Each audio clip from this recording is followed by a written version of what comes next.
The media and banking monopolists now have the power to make or break political leaders around the globe.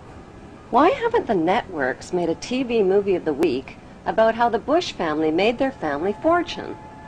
The movie could be called The Awful Truth, starring George W.'s great-grandfather, Samuel P. Bush, whose Buckeye Steel Castings Company supplies parts for Edward Harriman's railroads, who in turn provides rail shipments for John D. Rockefeller's Standard Oil, who in turn gets monopoly financing from the Rothschilds.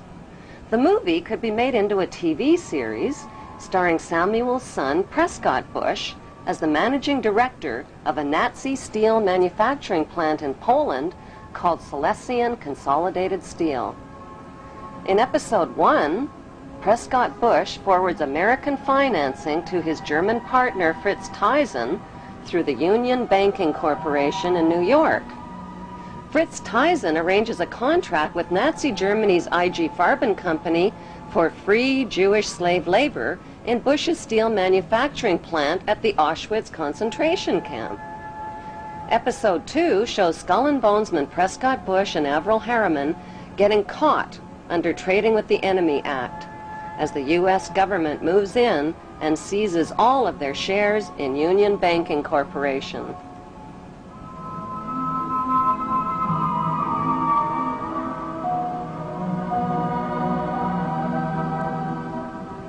In episode 3, Prescott's son, the first George Bush, is director of the CIA.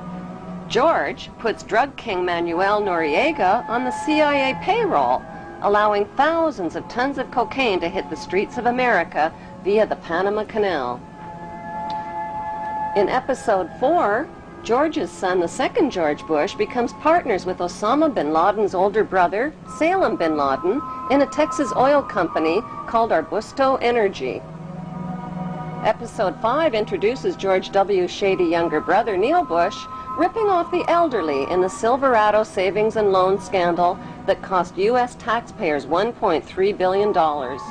In episode 6, the Florida election is fixed by George W.'s older brother, Jeb Bush, who puts brother George into the top job at the White House, which brings us back to Auschwitz and the concluding episode with George W. Bush visiting the slave labor camp where his grandfather helped build the Bush family fortune on free Jewish slave labor.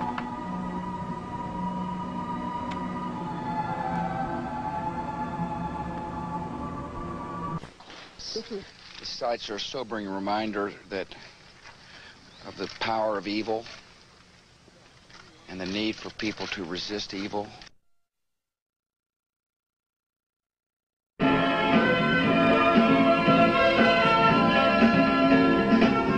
Ladies and gentlemen, as a follow-up to the TV series, an award show could celebrate the 20-year friendship of the Bush and bin Laden families and their shared investment in the Carlyle Group.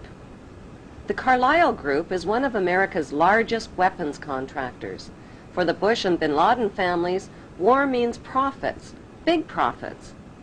Although the media creates the illusion of freedom of the press, the dominant opinion and messages always serve the banksters' agenda. Messages like, support your troops or you're a traitor to America.